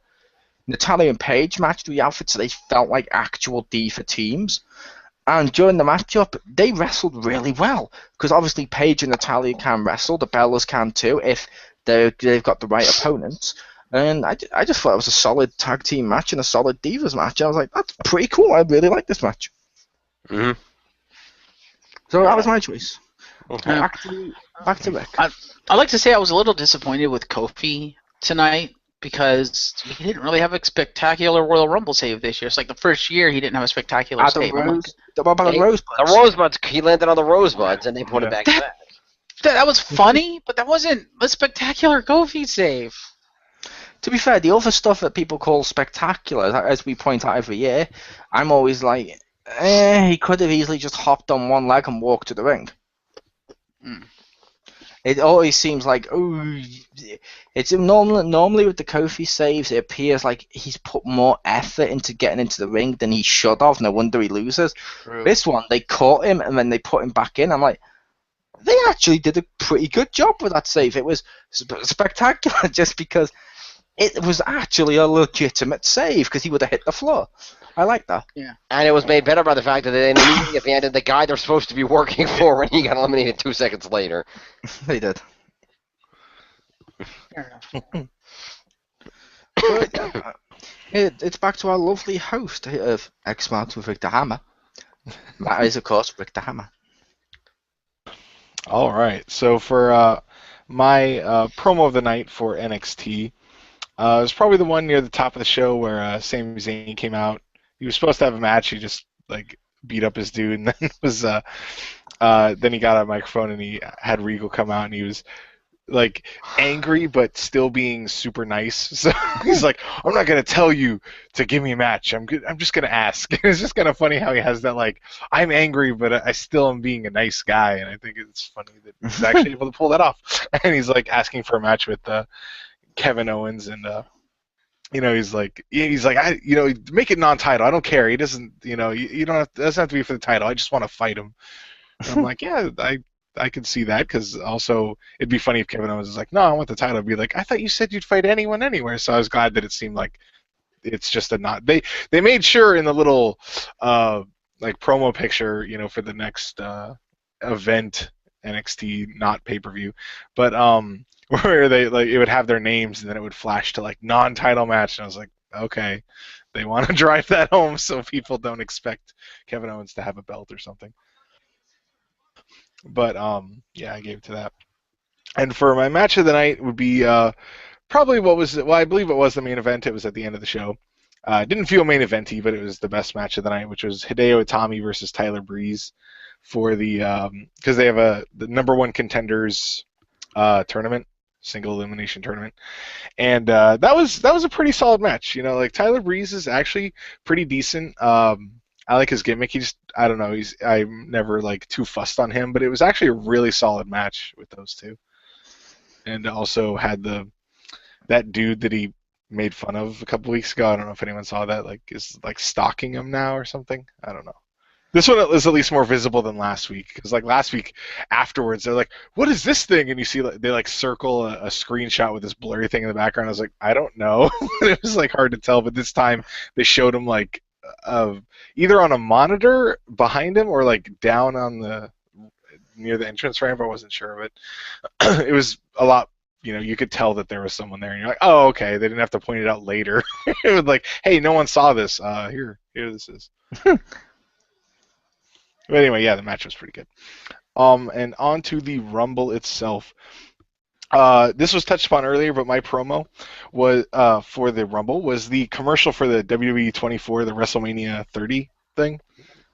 As Mo mentioned earlier, yeah, because I like that kind of stuff. There was the Legends Roundtable one time, because I've seen a few of those, like maybe like 2 or 3 of them, but like those are really cool. Where it's just like it's not what you see, it's like the reality behind it, or more so.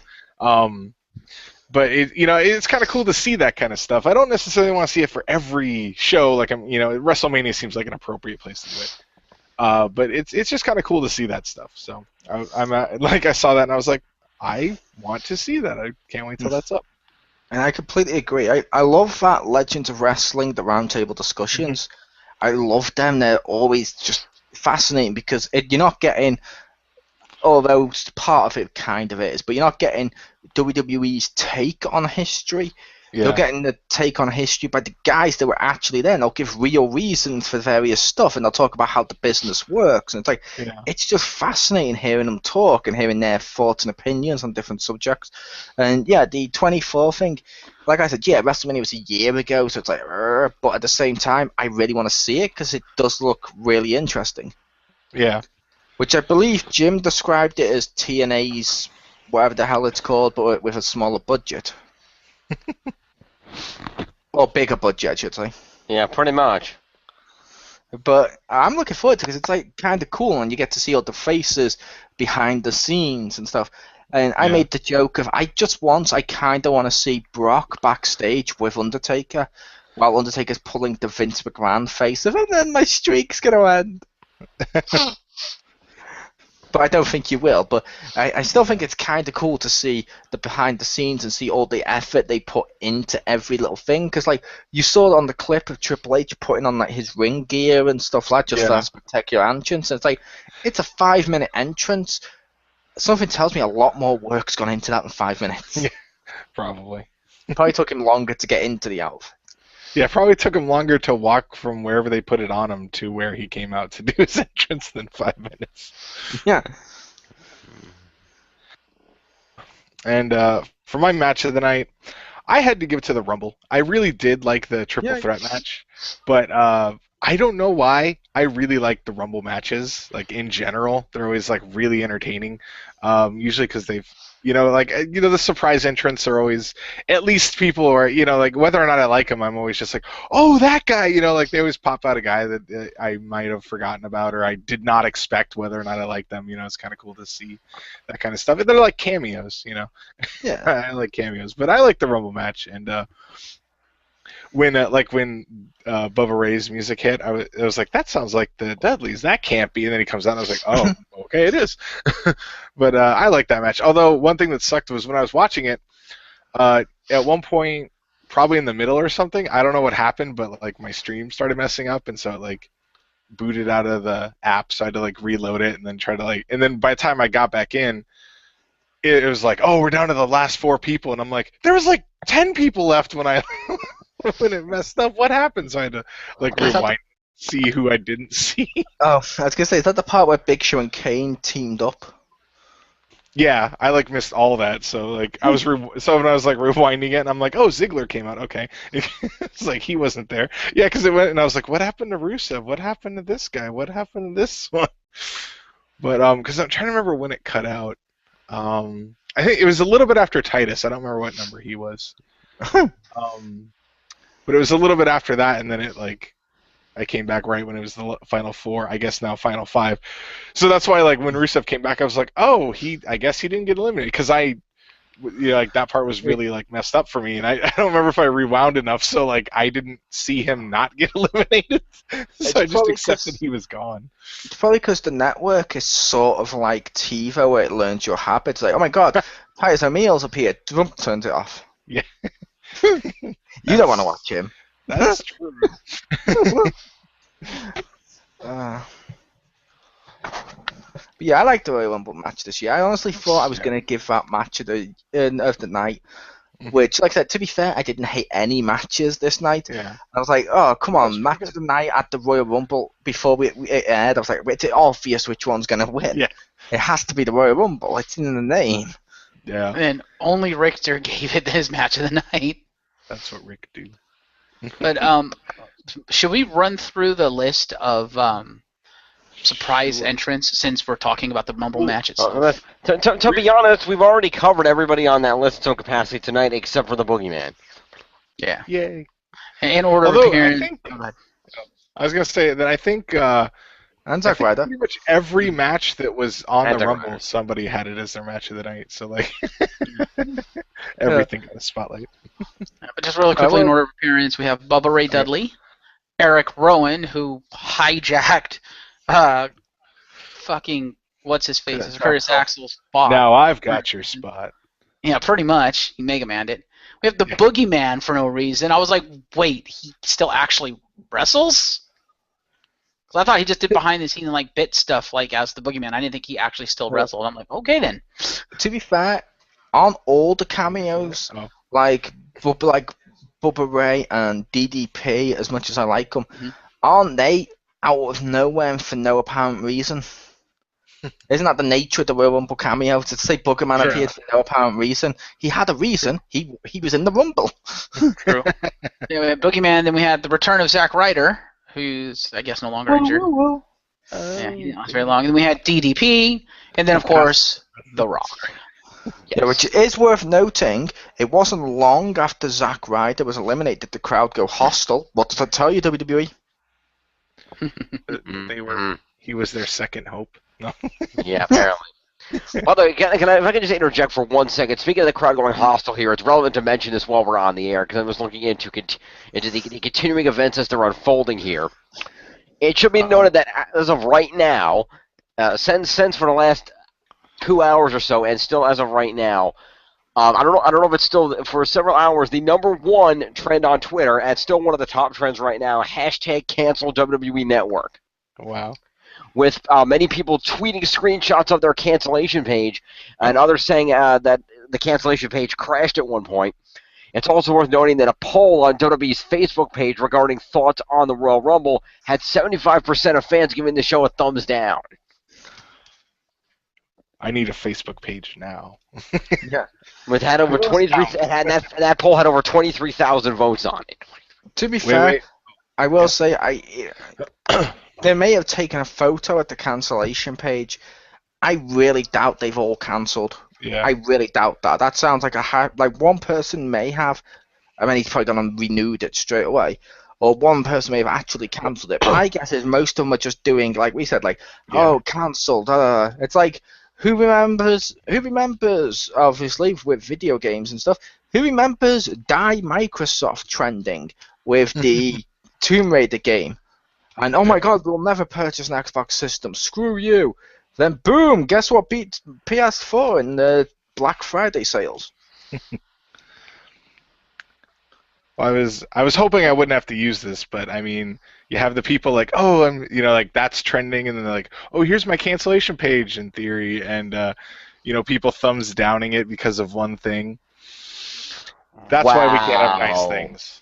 If I could just say, in comparison for what apparently all these people that are freaking out about the Roman Reigns thing apparently think of Roman Reigns, I've got one tweet from somebody. For current non-wrestling fans, not sure why hashtag cancel WWE Network is trending, imagine Andre the Giant versus Coco Beware instead of Hulk Hogan. They just compared Daniel Bryan to Hulk Hogan and Roman Reigns to Coco Beware. What the fuck? Wow. Or vice versa. Yeah. But what I will notice that at least a lot of people are still supporting wrestling in general because a lot of people at the tweets seem to be throwing out things like, if you support hashtag cancel WWE Network, support at Lucha El Rey or support at NJP Wrestling, so on and so forth. Yeah. My guess is, like I said, it'll all come tomorrow or come by WrestleMania time, they'll all be subscribing again because they don't want to miss WrestleMania. It's very convenient that if Daniel Bryan doesn't win, you'll cancel your subscription, which ends at the end of the month, right around the time February's free. What? No, they wouldn't do that. Also, it's toward the end of the month they'd be without the network for 5 days. If it was like January 5th or something, yeah. They'd be like, yeah, I'm totally going to cancel it at the end of the month. It's like, sure you are. At least to me, it seems like it's going to be over. It seems to me like it's overblown, and we should probably Yes. stop referencing them. Yes. Fair enough. Although I do appreciate the shout out to Lucha El Rey. One of Yes. these weeks, I just found out about that, but I like they're a bit staggered on when they show stuff on YouTube, so I haven't been able to come up with a match or an award for them. But I know one day I will. Although I'd like to give an award to whoever this guy is that photoshopped a package of WWE top Roman Suffering Succotash flavor noodles. Right. But yeah, our overall thoughts of the pay-per-view. Yes, overall thoughts of the pay-per-view. Well, I do have to say, since we were talking about the special guest entrance, I thought they did it pretty well this year, and I thought that the surprise entrants were actually pretty good and genuine surprises, because we were like, holy shit, what's he doing here? So they did a good job with that, and I approve of pretty much all the surprise entrants. So good job, WWE. Yeah. Which I will say, I'm always surprised by the surprise entrance, usually, due to the fact I deliberately don't read the dirt sheets to see, oh my god, this guy signed a contract, because that ruins it, and then they're going to bitch about the WWE being predictable. It's like, really? Yeah. Well, I like that they were all actual wrestlers too. I don't know when the last time they did it, like that, but when they have like Drew Carey or something in there. I know that was a long time ago, but occasionally they do stuff like that, and I'm like, oh, good, we could have had, like, I will be fair though, even though I'm not huge fans of some of the people that were in there, I kind of feel like everyone should be more than like 4 seconds, like, even though I don't really care. Unless it's like Santino, where they did it just for a record and a joke. Yeah, I'm okay with that, because he'll probably get, another chance to actually be in it and stuff like that. And fair enough, they do it every once in a while, but it seems like every year they have to have like several people that just kind of come in, taunt, and then get thrown out. And I'm like, okay, but you're going to have, some dudes who are in here way too long. I think you'd be fine if you let some people last a little longer. Please tell me you said that last year or the year before when Santino was eliminated in like 1 second, and you're like, hey, it's cool, you'll get another chance. That's when God goes, Russo swerve. Yeah, that's true. And you're like, touche. Yeah. Canceling my religious network. Yeah. He's like, God's like, I'm an Emma fan. Nice. But overall, I liked the pay-per-view, and the surprises, I did like them. I will say I was a little disappointed with one thing, with who entered the Royal Rumble.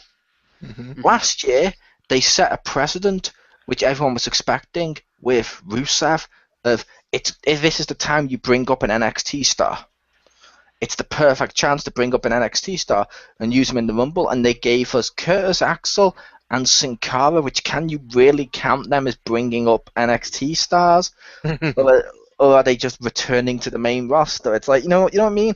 I really wanted Adrian Neville to appear or something like that. Because now I think he doesn't have the title anymore. Because I was like, since he lost the title to Sami Zayn, it's almost time for him to come up to main, not roster. This would have been perfect. Yeah, I agree. But I don't know if Richter thought about the NXT stars appearing in the Rumble. Like, get rid of Titus O'Neil, get rid of Sin Cara and Rusev and Curtis Axel, and let's put in there like Sami Zayn or fucking Adrian Neville, someone like that. You know what I mean? So it's like, cool, I can actually see new stars. I actually expected an NXT dude or two, and then like Curtis Axel, I was like, oh. And then later Sin Cara. I do like Sin Cara, but I would have preferred like a newer person. It would have been awesome to see. Like how instead of Sin Cara, actual NXT. I'd like to see like actual NXT stars. Like, no offense to those two, but not necessarily. More Curtis Axel. He like just came there, so yeah. And those two were both on like Raw and SmackDown, so yeah, it feels like a cheating pick if those guys were supposed to represent NXT. It's like I would have loved it if Adrian Neville went out there. I'm gonna make the joke, which we did the other day. I'm gonna make the joke of, I think you'll find Curtis Axel as an actual NXT star. And what they've turned NXT into now is like WWE's ECW. So is Bray Wyatt, but I don't think he counts either. And actually, could you imagine the kind of crowd reaction? And I know it's too early for him to come out. But could you imagine the crowd reaction if you have the countdown and then Kenta walks out? Could you imagine the crowd reaction of that? He would blow the roof off the fucking building. Wouldn't they be confused? They're like, who's Hideo? Where's Kenta? It's like they had some of the people in the matchup themselves, and I know it wouldn't happen, but something I thought would have been slightly like, whoa, that's kind of cool. Is, you know, like we had the Wyatts temporarily reunite, and then we had like Big Show and Kane together and stuff.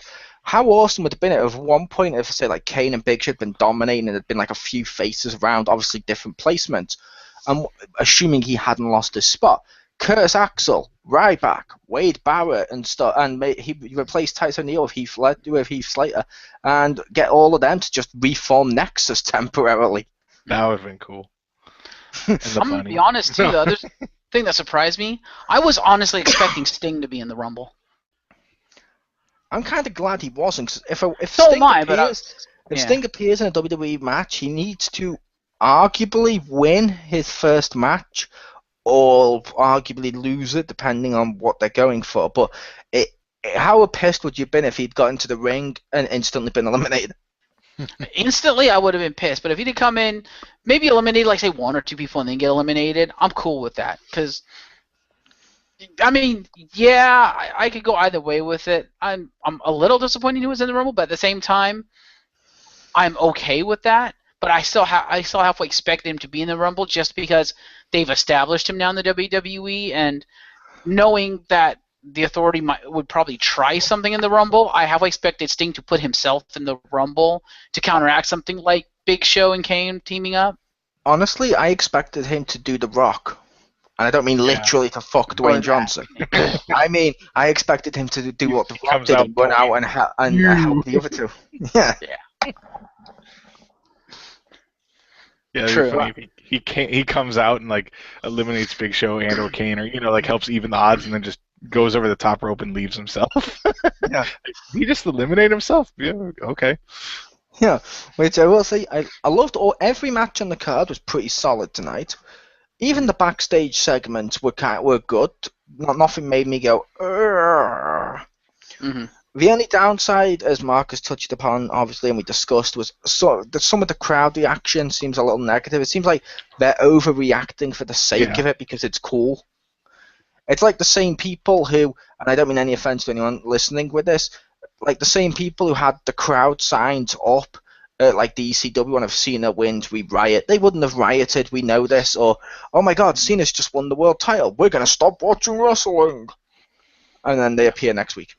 Yeah, somebody in the front row had it, if Reigns wins, we riot. I'm like, really? You hate Reigns that much? I mean, that's going way too far, because that's basically saying it didn't matter that Daniel Bryan got eliminated. You hated him before you came to the arena. What? Yeah, some of them said some of them hated him because I believe there was a WrestleMania poster which totally spoiled the ending. And a lot of people expected him to be the one to win. But it seemed like they were hoping for Bryan. But still, it's like, come on, Reigns is a new talent. Even if he's not necessarily the talent you wanted or the talent that you were hoping would win or something, he's still a new talent. It's still something fresh and new, and it will make the main event seem pretty cool. Yeah, he may not be the face you want, but he's the face you deserve. Yeah, and there's no reason that, like Daniel Bryan, for example, he had his WrestleMania moment. The WWE bent over backwards, changed their plans, and gave you his WrestleMania moment. What, do you want this to happen every fucking year? Yeah. That's fucking ridiculous. Yeah. Also, I would also make a case of Royal Rumble usually, sometimes it's wrong, is usually like similar to Money in the Bank. It's for people who can't quite get that title opportunity normally. It's Daniel Bryan. Around SummerSlam, he could, when they want to do the hot storyline for the summer like they normally do, he could easily go and get the title again. Yeah. And I like to on record right now saying, okay, look, I like Daniel Bryan. I like him a lot. He's really, really good in the ring. And it's no secret he's from Aberdeen, so he's from Washington State where I live. So, hometown boy, awesome. And I can't believe I'm going to say this because I've never said this about any WWE superstars ever since I started watching WWE. But I think the best thing for the business right now is for Daniel Bryan to retire and never come back, at least not for a long, long time, because his presence is toxic right now. You know, Vince always talks, you know, like back in the NWO days, Vince would talk about, I'm going to inject my company with a lethal dose of poison. Daniel Bryan, he's a lethal dose of poison for WWE right now, and the proof was tonight at the Royal Rumble, because as long as Daniel Bryan is active and around, no face, no one who they want to push as a face is going to get a truly fair shake. And it makes me sad that it's come to that it's come to the point that I'm just saying Daniel Bryan just needs to fucking quit, because it's going to suck as long as he sticks around. Yeah, well, like I said, the crowd did cheer enough that there is hope there, and I would make the case of, yeah, they were overly vocal, but like I said, about, what was it, 10 years? Yeah, about 10 years ago, during 2005, Cena's Reign of Terror, it was basically the same reactions then from people who were against Cena. It's always going to happen. Sadly, that's what's toxic about wrestling, is you always get this. And it's a case of, you know what I mean? I don't think it's Daniel, because it's obviously not Daniel Bryan's fault, and they can easily turn him heel, or they can sort of change his gimmick, stop making him say yes. Yeah, well, I'm not saying it's Daniel Bryan's fault, it's the fans' fault, but the difference between Bryan and Cena is, even back during his Reign of Terror, Cena was so over with the fans that it didn't matter that people would boo him, because there'd be almost an equal amount, if not more, cheering him. He was always going to come back. He was always going to be cheered.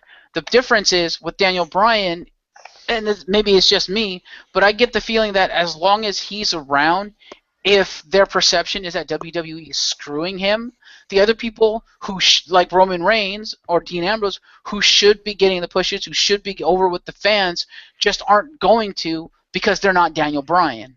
Yeah, and you've even said it before of, you know, Daniel Bryan is worse for the business than Cena ever was. Now I'm really inclined to agree, and that's not anything against Bryan himself. It's just the environment. I was agreeing, but I was saying I don't think he should retire. I think they should just drop the yes stuff and phase him into, you know what I mean, being sort of face, but not overly so everyone does the yes chants. It could work. And to be fair, Cena, during his Reign of Terror, as we keep calling it, that was the time when they did the, obviously, if Cena wins, we riot. It was also the time he went against Khali, and Khali got massive pops louder than most faces now, because he was against Cena. And all the heels were getting massive cheers because they were against Cena.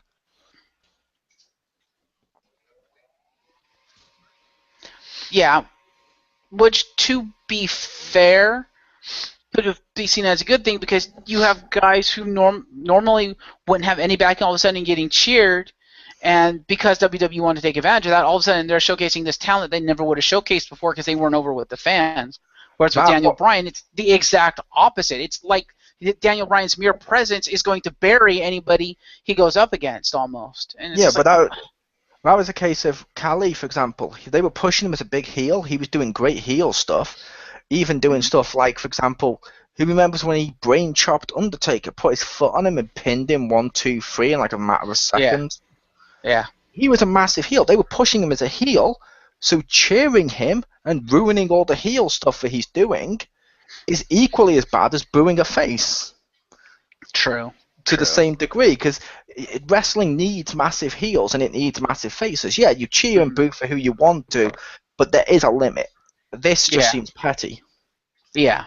Because it's not cheering or booing for who you want, it's cheering for who you want and then booing everyone who's not that one guy. I don't agree with that.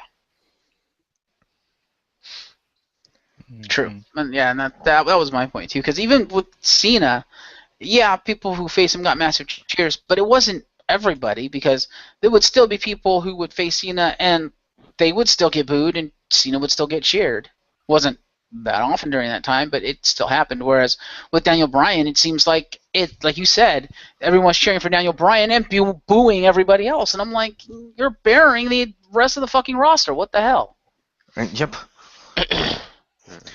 But at least, like I said, that was my theory. That was my thoughts about the pay-per-view. Like I said, pretty good pay-per-view. Yeah, the crowd sort of ruined parts of it, but I liked it. I did enjoy the pay-per-view. Indeed. Yeah, I also thought it was a really good one. Pretty much all the matches that I saw were really good, so Yeah, it was a can't good pay-per-view. complain. The pre-show was actually really good. I enjoyed that. You know, a lot of the analysis and stuff was really good. The commentary actually wasn't terrible, which kind of surprised me. And like we said at the top of the show, you know, there wasn't a bad match on the card. Even the Rumble match was actually really good. It's just that crowd, yo. Mm-hmm. Like the crowd just steadily got worse over the course of the night, and just basically when Bryan got eliminated, that broke the crowd, and I'm just But the match itself was pretty good. It was highly competitive, and you know there was some good spots, good surprises and whatnot, and I generally enjoyed it. You know, The Rock with Triple H and all that stuff, that was awesome. Rock had new merch, Go Rocky, a new People's Champ shirt, which actually looks kind of cool, and I like the fact that it's almost like a gray like sweatshirt color T-shirt instead of usually what you know the superstars would have, like The Rock would have, where it'd be like a black T-shirt or something. So I'm like, cool, I like that. It looks like a workout shirt. So yeah, I generally like the Royal Rumble. This was a good pay-per-view. Nice. And I will say, if just to back up what we were saying earlier, Jim, do you have your tweets clicked so that the trends are tailored to you? No, I didn't know you could do that. Because my number one trend, which has stayed this way since, I just refreshed to make sure, is Royal Rumble, Reigns, Wyatt, Saga Awards, Rusev, The Rock, Triple Threat, Happy Republic Day, Miss Universe 2015, and Lesnar. There is no cancel WWE Network as the top trend. It changed. Like I said, it was the top trend for about an hour after Royal Rumble went off the air, and it was still one of the trends on that list when I came onto Twitter when I mentioned that about 15, 20 minutes ago. It has since dropped off. Because like I said, I had Twitter open, it stayed on that. Then the second I refreshed, it was pretty much the same, minus I think Miss Universe. I just refreshed it. It's just back on there now. Hashtag Royal Rumble, then Reigns, then hashtag Miss Jamaica, hashtag Cancel WWE Network, hashtag SAG Awards, hashtag Triple Threat, Wyatt, Happy Republic Day, Rusev, and Debbie Reynolds. Yeah, like I said, for some reason that's not coming up on mine. Yeah, I see worldwide trends. Cancel WWE Network is the second one, right under Happy Republic Day. Yeah, that'd be on Mole's Twitter. Mine says it's on mine's on worldwide, not the one that basically does for you. And it says number 3 it's Royal Rumble, Reigns, Wyatt, Saga, and it's the ones I just mentioned. Yeah, although Triple Threat is now below The Rock when I refreshed. That's kind of sad that worldwide the only WWE thing that's trending is Cancel WWE Network. That's kind of bad. Except for that, I said I was on worldwide and I'm not seeing it. Weird. Fair enough. Yeah, I don't know. I think it's bad. I want yours because I just looked up and it's not logged in or anything to Twitter, and there's canceled WWE. So I want your Twitter, Mole. Twitter.better.com or something. I don't know. Yeah, if I set it to Seattle, it's not trending at all. In fact, the number 1 trend is Royal Rumble. Fair enough. Yeah. Yes, we're doing Twitter stuff live. This is great. Yeah. But no, I just thought that was interesting that it's not as bad as I thought it was going to be. Like when I click on that one, if you actually click the trend itself, if you type in at the top where you can search, if you click people you know, only one of them is doing it. Is it Jim? I don't. That is James. No, it was WWE's latest scoops where they're just mentioning that seems to be trending. So ironically, Cancel WWE Network. Thanks, Obama. Yeah. Fandango tweeted at Real Curtis Axel couldn't even get to the ring. #coward. I'd like to point out that at Xavier Woods PhD pointed out, and WWE retweeted him pointing out that the hashtag Royal Rumble is not over because Curtis Axel was not eliminated. Yeah. Nice. But yeah, Jim, your opinion on the Royal Rumble as a whole. I think you're the only one who hasn't given. Well, you, Rick. Yeah. Okay. Apparently, someone on the cancel thing says it's not showing worldwide; it's showing United States trend. Ah, okay. Fair enough. But let's see here. Overall, I would say I generally liked the pay-per-view. I don't think there was that amount of backlash was needed for the Rumble. I figured Roman Reigns was going to win, and I don't have a problem with that personally. So overall, I felt it was a pretty good pay-per-view. Got a little clusterfucky near the end thanks to the fans, but overall, good show. I liked it. Oh my God, Richter. Mm-hmm. Someone tweeted a picture of The Rock holding up Roman Reigns' hand, arms in victory.